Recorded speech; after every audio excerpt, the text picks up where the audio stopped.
Welcome. In this video I will show you how to adjust audio delay on your DREAME TV. First of all, you're gonna have to press the gear button on your remote control to open the quick settings menu, and here select the sound tile to go to the sound settings. After that, scroll down to speaker delay leveler and use left and right keys to adjust your speaker delays.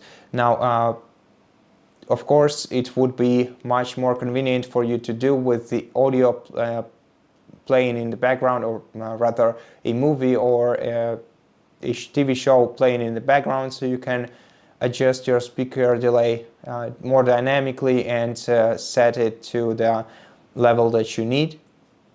And once you leave this menu, these changes will be applied. So thank you so much for watching this video. If it helps you, please consider subscribing to our channel, leave us a like and a comment below, and I'll see you in the next one.